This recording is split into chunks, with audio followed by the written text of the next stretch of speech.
The message came in at exactly 6:32 in the evening, and in that single moment something inside me quietly shifted, though I didn't yet know how deeply it would change everything. It was supposed to be the kind of night people remember forever, the 10th wedding anniversary, a milestone that feels solid earned, almost untouchable. I had imagined it differently for weeks. A table set for two soft lights, the faint clink of glasses, and the kind of smile that only comes from years of shared history. Instead, I was sitting alone, staring at my phone as the words blurred together. I'm stuck at work. Big deadline.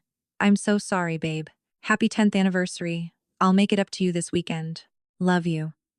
Three heart emojis followed, then a kiss emoji, like a carefully wrapped gift hiding something rotten inside. I read it again, slower this time, as if the meaning might change if I gave it another chance, but it didn't. It felt rehearsed, too neat, like a line delivered perfectly after too many takes. And maybe that was the first crack, the moment I realized that apologies can sometimes sound exactly like lies when they come too easily. I leaned back in my seat, the quiet of the car wrapping around me. And for a second, I almost believed her. Almost let myself accept that work had simply taken priority, that life had just gotten in the way, like it does for so many couples. But something didn't sit right, not the words, not the timing, not the way. My chest felt tight for no clear reason. 10 years of marriage teaches you patterns, teaches you the rhythm of another person's voice, even through text, and this felt off. I thought about everything we had built together, the small routines, the shared struggles, the ordinary moments that quietly stack up into something meaningful. And yet in that moment, all of it felt distant, like I was looking at my own life from the outside. I should have driven home. I should have turned the key, started the engine, and gone back to a quiet house, maybe poured a drink, maybe convinced myself that this was normal, that this was what long-term love looked like, but I didn't. Because sometimes the smallest decisions, the ones that feel almost insignificant, are the ones that change everything. Instead, I stayed there holding my phone, staring at a message that felt heavier than it should have, wondering why something so simple felt so wrong. And here's the truth we don't always recognize the moment our lives begin to shift. It doesn't come with warning signs or dramatic music. Sometimes it's just a text message, a few emojis, and a feeling you can't explain. If you've ever had a moment like that when something didn't add up, but you couldn't prove it, then you already know how dangerous that silence can be. Because what comes next, it doesn't just test your trust, it rewrites it completely. So if you want to know what I did next and how one message led to everything unraveling in ways I never imagined, stay with me. Make sure you subscribe so you don't miss what happens next. Because this story is only just beginning. And trust me, it doesn't go where you think it will. I should have turned the car around. That would have been the normal choice, the safe choice, the kind of decision people make when something feels off, but not off enough to confront. Instead, I did the opposite. I stepped out, straightened my jacket, picked up the flowers, and walked into the restaurant alone, on the night that was supposed to belong to both of us. The hostess greeted me with a polite smile that didn't know it was welcoming a man into the worst moment of his life. "Table for two," she asked. I hesitated for half a second, then nodded, because somehow saying yes felt easier than explaining why I was there by myself. She led me through the warm glow of the dining room, past couples leaning toward each other, past laughter that sounded effortless, past everything I thought my night was supposed to be. And then she seated me at a small table near the back, next to a window that looked out onto a narrow alley. Not exactly romantic, but perfect for someone who wasn't supposed to be seen. I placed the flowers carefully on the empty chair across from me, as if she might still walk in at any moment, as if the night could still be saved, if I just waited long enough. That's the thing about hope, it doesn't disappear all at once. It lingers even when it shouldn't, even when something deep inside you is already telling you the truth. I picked up the menu, but didn't really read it. The words blurred together, replaced by thoughts I couldn't organize. Should I call her? Should I leave? Should I pretend this didn't matter? The waiter came over, asked what I wanted to drink. And I heard myself order a glass of wine like this was just another ordinary evening. Like I wasn't sitting there celebrating a decade of marriage by myself. The glass arrived deep red, expensive enough to feel like a decision, not just a drink. I took a sip, hoping it would steady something inside me, but it didn't. It only made me more aware of how alone I was. Around me, conversations flowed easily. People leaned in closer, shared smiles, touched hands across tables. Every small gesture felt like a reminder of what I thought I had, and what I was suddenly no longer sure existed. I glanced at the door more times than I could count, each time expecting to see her walk in, slightly breathless, apologizing, making it right. But the door kept opening for other people, other stories, other nights that had nothing to do with mine. And slowly, almost quietly, the realization began to settle in: this wasn't a delay. This wasn't a misunderstanding. This was something else. Entirely something I hadn't yet fully seen but was already starting to feel. Still, I stayed. Because walking out would have been an ending, and I wasn't ready for that yet. Sometimes we sit through moments we should leave. Not because we're strong, but because we're not ready to accept what leaving would mean. So I sat there alone at a table, meant for two, holding on to something that was already slipping away, not knowing that the next few minutes would change everything I thought I understood about my life. If you've ever stayed in a moment longer than you should have, hoping it would fix itself, then you know exactly how this feels. But trust me, what happened next? It didn't fix anything, it revealed everything. If you want to see how this night truly unfolds, make sure you subscribe and stay with me, because the next part will take this story somewhere you won't expect. I didn't realize the exact second my life split into, before and after, but if I had to choose, it would be the moment I looked up and saw her. Not just a glance, not just a passing shape in the crowd, but something unmistakable that pulled my attention like a magnet. A black dress. Not just any black dress, the black dress. The one I had bought her for Christmas. The one she had twirled in front of the mirror wearing, smiling, telling me she was saving it for something special. And there she was wearing it tonight. Just not for me. At first my brain tried to correct what my eyes were seeing. It does that, you know, protects you by rewriting reality in real time. Maybe it wasn't her. Maybe it was someone who looked like her. Maybe I was tired, emotional, reading too much into a coincidence. But then she leaned forward, and the light caught her face, and every doubt I had collapsed at once. It was Paige, my wife. Sitting across from another man like this was the most natural thing in the world. I felt something drop inside my chest, heavy and sudden, like a switch being flipped in the dark. The restaurant didn't change. The people didn't change. But everything felt different. Sharper. Louder. Wrong. The man across from her looked exactly like the kind of man you'd expect: confident, polished, older, the kind of presence that doesn't ask for attention because it already owns it. His hand rested on the table close enough to hers that it didn't look accidental. It looked practiced, familiar. Like this wasn't the first time. They were laughing. Not polite laughter, not the kind you give strangers or coworkers, but real laughter, the kind that belongs to something deeper, something private. And that's when it hit me harder than anything else. It wasn't just that she was there, it was that she was comfortable, like she had been there before, like this wasn't new. My fingers tightened around the edge of the table, and for a second, I couldn't feel anything else. Not the chair beneath me, not the glass in front of me, not even the air in my lungs, just that image locked in place, refusing to move. I could have looked away. I could have stood up and walked out, pretended I hadn't seen it. But something inside me wouldn't let me. Because once you see the truth, you can't unsee it. And then it happened. He said something I couldn't hear what, and she leaned forward, smiling in a way I hadn't seen in months. And then she kissed him. Not a quick, awkward moment. Not something that could be explained away. It was intentional, slow, certain. The kind of kiss that doesn't ask questions because it already knows the answer. And just like that, everything I had been holding on to shattered in silence. No loud crash, no dramatic scene, just a quiet, irreversible break. I didn't breathe. I didn't think. I just stood there, frozen between two versions of my life, the one I thought I was living and the one I had just discovered. If you've ever had a moment where reality hits you so hard, it feels unreal, then you know exactly what that feels like. Because betrayal doesn't always come with warning signs.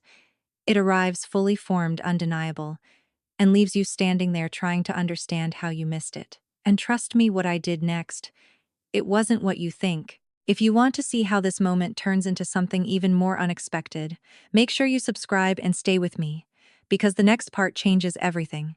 I was already moving before I realized it. My chair scraped softly against the floor, my body acting on instinct, driven by something raw and uncontrollable. There are moments when anger doesn't feel like emotion. It feels like gravity pulling you forward whether you want it or not. That was one of those moments. Every step I took toward their table felt heavier, louder, more final, like I was walking straight into a version of myself I wouldn't be able to take back. I could already see it unfolding in my head, the confrontation, the silence falling over the restaurant, the eyes turning the words I would say that couldn't be unsaid. Maybe I would flip the table. Maybe I would shout. Maybe I would ask her how the deadline was going while she was sitting there with him. It would have been messy, loud, unforgettable, and for a split second, that almost felt right. But I only made it 2 steps. Before I could go any further, a hand closed around my forearm, firm, steady, impossible to ignore. "Sit down." The voice was low, controlled, not loud, but somehow stronger than everything else around me. It didn't match the chaos inside my head, and maybe that's why it worked. I turned sharply, ready to pull away, ready to tell whoever it was to let go, because this wasn't their moment to interfere. But when I looked at her, something stopped me. She wasn't panicked. She wasn't uncertain. She was calm in a way that didn't feel natural. It felt practiced. Like someone who had been in situations where losing control had consequences. "Let go of my arm," I said, my voice tighter than I expected. "Sit down first," she replied, not raising her tone, not tightening her grip, just repeating the instruction like it was the only outcome she would accept. For a second, I considered ignoring her, pushing past, finishing what I had already started. But there was something in her eyes, still, focused, certain, that cut through the noise in my head. She wasn't guessing. She wasn't reacting. She knew something. And somehow, without understanding why that mattered, more than the anger driving me forward. "My wife is over there," I said, the words coming out sharper now. "And I'm about to make a very big mistake." "I know," she said. Just 2 words, but they landed differently than anything else that had been said that night. Not sympathy, not surprised certainty. "Then let me go." "No," she said calmly. "Because if you walk over there right now, you'll get 10 seconds of satisfaction and a lifetime of consequences. If you sit down, you might get something else entirely." That made me pause. Not completely, not comfortably, but enough. Enough for doubt to slip in between the anger. Enough for me to realize that whatever I was about to do, I wouldn't be able to undo it. And sometimes that's all it takes. Not clarity, not understanding, just a single moment where you hesitate instead of react. Slowly, I pulled my arm back, not because she forced me to, but because something in me chose to. I turned, walked back to my table, and sat down. My heart was still racing, my hands still unsteady, but the direction had changed. She sat across from me, like she had been invited, like this was part of a plan I didn't know existed. And that's when I realized something even more unsettling than what I had just seen this night wasn't random. It wasn't just a mistake I had stumbled into. There was something bigger happening, something I hadn't even begun to understand. If you've ever been seconds away from doing something you can't take back, you know how thin that line is between reaction and control. And trust me, if she hadn't stopped me in that exact moment, everything that happened after would have been very different. If you want to see why she stopped me, and what she knew, that I didn't, make sure you subscribe and keep watching. Because the next part reveals a truth far bigger than just what I saw at that table. I didn't trust her. Not at first. Why would I? A complete stranger had just stopped me, in the middle of what might have been the most explosive moment of my life, like this was normal. Like we had some kind of understanding I didn't remember agreeing to. My heart was still racing, my thoughts still tangled, but she was calm, too calm. That was the first thing that stood out. People don't stay that composed unless they have a reason. "Who are you?" I asked. My voice lower now, controlled but sharp. She didn't answer immediately. Instead, she reached into her blazer, slow, deliberate, like every movement had intention behind it. For a brief second, my body tensed again, instinctively preparing for something I couldn't name. But then she placed a small card on the table between us and slid it toward me. "My name is Vivian Hale," she said. "I'm a private investigator. The words didn't land all at once. They settled in slowly like pieces of a puzzle I hadn't realized I was looking at. A private investigator. That meant this wasn't random. This wasn't coincidence. Whatever was happening at that table across the room, it was part of something larger. I picked up the card, glanced at it, then looked back at her. You expect me to believe that I asked, not because it sounded impossible, but because it felt too perfectly timed, too convenient. She didn't react to the doubt, didn't defend herself, just held my gaze with that same steady expression. You don't have to believe me, she said calmly. But you should listen. That answer caught me off guard more than anything else she had said so far. She wasn't trying to convince me. She was telling me. And there's a difference. I leaned back slightly still, holding the card, still unsure whether I had just stepped into something dangerous or something necessary. Start talking, I said. For the first time, she nodded like that was the response she had been waiting for. The man your wife is with, she began, her voice quiet. But precise is not just someone she's having dinner with. I felt my jaw tighten again, but I didn't interrupt. Not this time. His name is Sterling Mercer, she continued. He's the CEO of the company your wife works for. That alone would have been enough to make my stomach drop. But the way she said it measured, certain told me there was more coming. A lot more. And their relationship didn't start tonight, she added. That sentence hit harder than anything else so far, because it confirmed what I had already started to fear. This wasn't a single mistake. This wasn't a moment. This was something ongoing, something intentional, something hidden. I looked past her for a second, toward the table, where they were still sitting, still laughing, still acting like the world outside their little bubble didn't exist.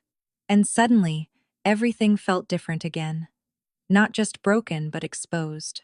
How do you know all this? I asked, forcing my focus back to her. She didn't hesitate. Because I've been watching him, she said, and when you watch someone long enough, you start to see everyone connected to them. That sentence stayed with me, not because it explained everything, but because it hinted at how much I didn't know yet. She leaned forward slightly, lowering her voice, just enough that it felt like what she was about to say mattered even more. What you saw tonight, she said, is only a small part of the truth. And just like that, the ground shifted again. Because if that was true, if this was only the beginning, then whatever came next wasn't just going to hurt, it was going to change everything. If you've ever realized that the truth is bigger than what you first saw, you know how heavy that moment feels. And trust me, this was only the start. If you want to hear what she revealed next and why it was far worse than I imagined, make sure you subscribe and stay with me. Because the next part takes this story to a level you won't expect. There are moments when the truth doesn't hit you all at once. It unfolds piece by piece, each part heavier than the last, until you realize you're not just hearing something painful. You're hearing something that rewrites everything you thought you knew. That's exactly what happened, as Vivian continued speaking. I thought I was already at the worst part. I thought seeing the kiss was the breaking point. I was wrong. Their relationship didn't start recently, she said calmly, as if she were reading from a report instead of dismantling my reality. It's been going on for over a year. The words didn't feel real at first. Over a year. Not weeks. Not months. A year. That meant every late night, every missed dinner, every quiet moment where I told myself she was just tired. All of it had a different meaning now. I felt something cold settle in my chest. Not explosive like anger, but steady like something locking into place. About 14 months, Vivian added, her voice still measured precise. I didn't respond right away. I couldn't, because my mind had already started going back, retracing everything, trying to find the exact moment it had begun. But there wasn't just one moment. That was the worst part. It wasn't a single mistake, it was a pattern. A system. A second life running parallel to the one I thought we shared. There's more, she said, and something in the way she said it made me brace myself. Not emotionally, structurally. Like I knew whatever came next wasn't going to hurt in the same way. It was going to change the shape of everything. She reached into her blazer again and placed a document on the table, sliding it toward me, just like before. Your wife has been receiving money, she said. I looked down, not fully understanding what I was about to see. Numbers. Transactions. Dates. Repeated entries, all consistent, all deliberate. $15,000 a month, Vivian continued. For the duration of the relationship. I felt my breath catch, not because I didn't understand, but because I understood perfectly.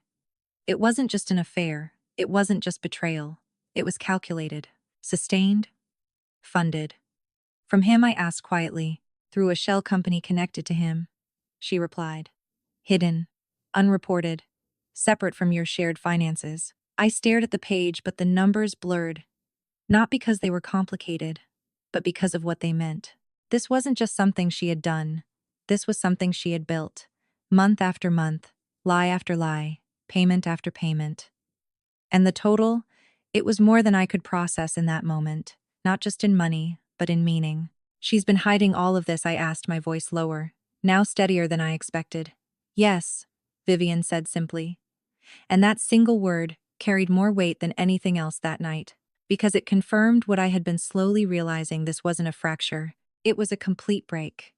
Not a mistake, but a decision repeated over and over again. I leaned back in my chair, the restaurant still moving around me, like nothing had changed.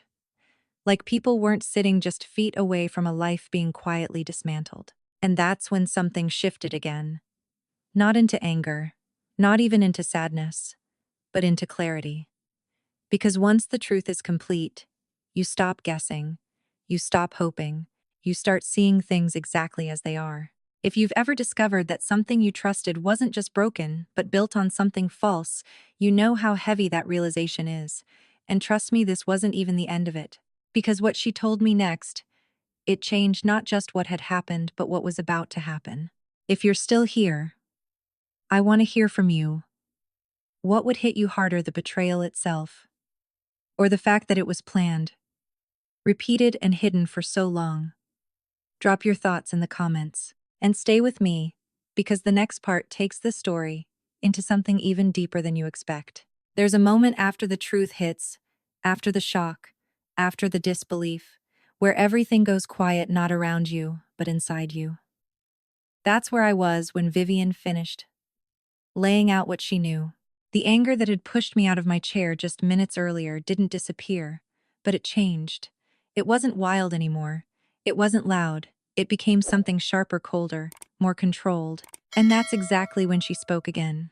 You need to do nothing, she said. At first, I thought I misheard her. Do nothing. After everything she had just told me, after what I had just seen, every instinct in my body rejected that idea. Doing nothing felt like losing. It felt like letting them get away with it. But she didn't rush to explain. She let the silence sit there. Heavy, deliberate, like she wanted me to feel the weight of that decision before she justified it. If you go over there now, she continued, her voice steady, you'll get a reaction, maybe a scene, maybe a confession. But you won't get the truth in a way that matters.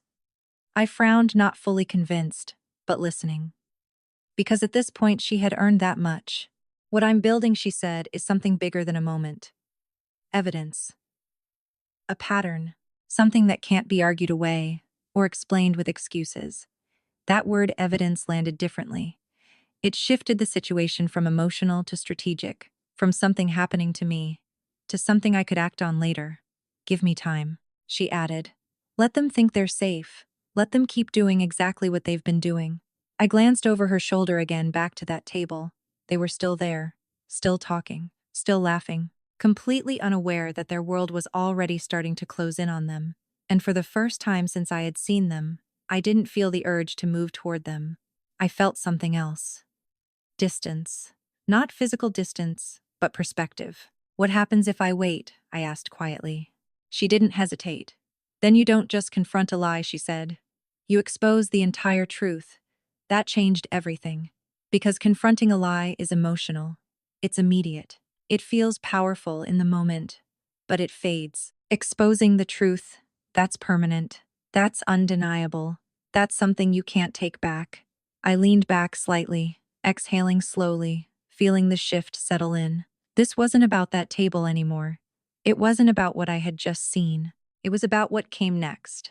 And for the first time that night, I felt like I had a choice that wasn't driven by anger. How long? I asked. Not long, she replied. Just enough. That was all she said. But it was enough. Enough to make me stay. Enough to make me wait. Enough to make me realize that patience in this moment wasn't weakness, it was leverage. If you've ever been in a situation where reacting felt right, but waiting might be smarter, you know how difficult that choice is. So I want to ask you, what would you do? Would you confront them immediately? Or would you wait and let the truth reveal itself completely?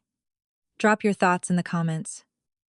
Because the next part of this story, it proves exactly why the choice matters more than you think. The hardest part wasn't what I saw in that restaurant, it was what I chose to do after. Walking away sounds simple when you say it out loud, but in that moment it felt like I was leaving a version of my life behind without fully understanding what I was stepping into.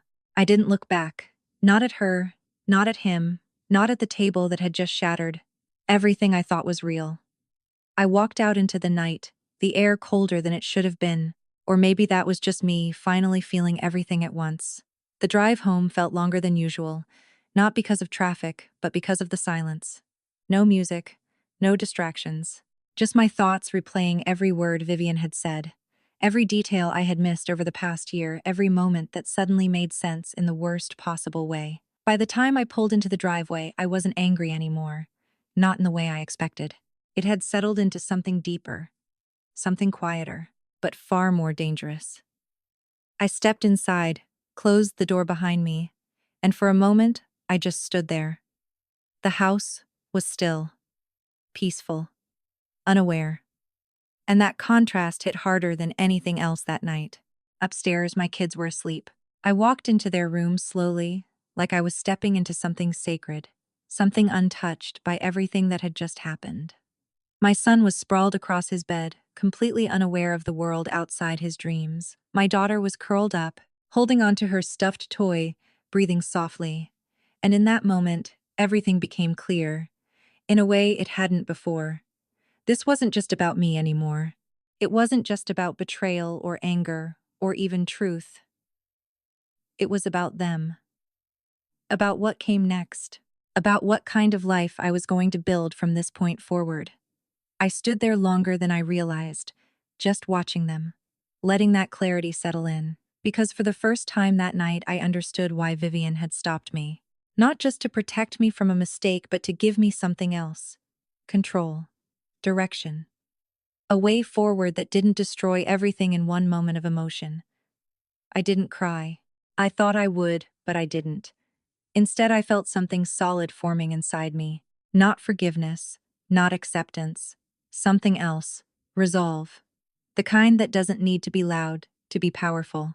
The kind that builds quietly and doesn't break once it's set. I turned off the light, closed the door gently, and walked back down the hallway. Tomorrow everything would start to change. But tonight, I had made the most important decision of all, not to react, but to think. Not to destroy, but to rebuild. If you've ever had a moment where everything in your life shifted, and you had to choose between reacting and stepping back, you know how heavy that decision is. So I want to ask you, what would you have done in that moment? Walk away, or confront everything right there? If you're still following this story, comment the number 1 below and stay with me, because what happens next is where everything truly begins. The next morning didn't feel like a new day. It felt like the continuation of something that had already ended. I woke up earlier than usual, not because I had to, but because sleep had become shallow, fragmented, filled with half-formed thoughts that refused to settle. For a moment I lay there staring at the ceiling, letting the reality of everything settle in again, heavier this time. Because it wasn't shock anymore, it was clarity. And clarity doesn't fade, it stays. I didn't check my phone right away. I already knew there would be a message from her. Something casual, something normal, something designed to maintain the version of reality she thought I still believed in. Instead, I got up, moved through the house, quietly keeping everything as routine as possible. Breakfast for the kids, small conversations, normal gestures. From the outside, nothing had changed, but inside, everything had shifted. That was the difference. I wasn't reacting anymore. I was preparing. After dropping the kids off, I sat in my truck for a few minutes, hands on the wheel, thinking about what came next. This wasn't a situation I could navigate alone. Not anymore. Not after what I knew. That's when I made the call. Boone Taggart. A name I had heard before, someone known for handling cases that weren't just emotional but complex. The kind of situations where details mattered more than reactions. When he answered, his voice was calm, direct, like someone who had seen everything and didn't waste time pretending otherwise. "Walk me through it," he said. And I did. Not all at once, not perfectly, but enough. The anniversary, the message, the restaurant, what I saw, what Vivian told me, the timeline, the money. The silence on the other end wasn't uncomfortable, it was focused. When I finished, he didn't respond immediately. And somehow, that made me trust him more. "You did the right thing by not confronting her," he said finally. "Most people don't make that choice." I exhaled slowly, not because I needed reassurance, but because hearing it confirmed something I hadn't been able to say out loud yet. "So what happens now?" I asked. "Now," he said, "we build this the right way." That sentence mattered more than anything else. Because it wasn't about revenge. It wasn't about emotion. It was about structure, strategy, outcome. He explained what that meant in simple terms: documentation, timing, process. Not rushing, not reacting. Letting the truth speak for itself in a way that couldn't be dismissed or denied. As he spoke, I realized something important. This wasn't about what had happened anymore. It was about what I was going to do with it. When the call ended, I sat there for a while, the engine still off, the world outside, moving like nothing had changed. But I knew better now. Things had changed, and I wasn't standing still anymore. I was moving forward, just not in a way anyone else could see yet. If you've ever reached the point where emotion turns into action, where you stop asking why and start asking what now, then you understand exactly where I was in that moment. So let me ask you, would you handle it quietly like this? Or would you still want answers face to face right away? Comment the number 3 below and stay with me, because the next part is where everything finally comes to light. What happened next didn't explode, it unfolded. Slowly, precisely, like something that had been building long before I ever saw that table in the restaurant. The process wasn't loud. There were no dramatic confrontations, no shouting matches, no scenes that people would talk about later. Instead, it was methodical, controlled. Every detail placed exactly where it needed to be. Boone moved quickly, but never rushed. That was the difference. Within days, everything had been set into motion: documents, filed timelines, established evidence, organized in a way that told a story far more powerful than anything I could have said in anger. And that story, it didn't just expose what had happened. It proved it. That's what changed everything. When the papers were served, it didn't happen in private. It happened at her workplace, in the middle of the life she thought was still intact. There's something about that kind of moment, when the truth doesn't just arrive, it interrupts. It forces its way into the version of reality someone has been carefully maintaining. I wasn't there when it happened, but I could imagine it clearly. The confusion, the realization, the shift from control to collapse. And when she came home that night, everything was different. Not just the situation, but her. The confidence she had carried, the certainty, the control, it was gone. Replaced by something else. Panic. She asked questions I didn't answer. She tried to explain things I already knew. She said it wasn't what it looked like, that there were reasons, that it was complicated. But the truth is, when something is documented, when it's structured, when it's backed by facts, it doesn't need interpretation. It doesn't need emotion. It just stands. And that's exactly what this was. Over the following weeks, everything unfolded exactly as Boone had said it would. The hidden account didn't stay hidden. The timeline didn't stay unclear. The pattern didn't stay invisible. Piece by piece, everything came into the light.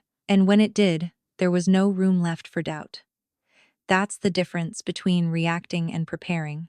Reaction creates noise. Preparation creates outcome. The decisions were made not in moments of anger, but in rooms where evidence mattered more than words. And in the end, the results weren't surprising, they were inevitable. Custody shifted, assets were divided. The life we had built together was no longer shared. But what mattered most wasn't what was lost, it was what was secured. Stability, clarity, a future that wasn't built on something hidden. And as for him, the man at that table, his world didn't collapse overnight either. But it changed. Reputation doesn't break loudly. It erodes. slowly, quietly. And once it starts, it doesn't stop.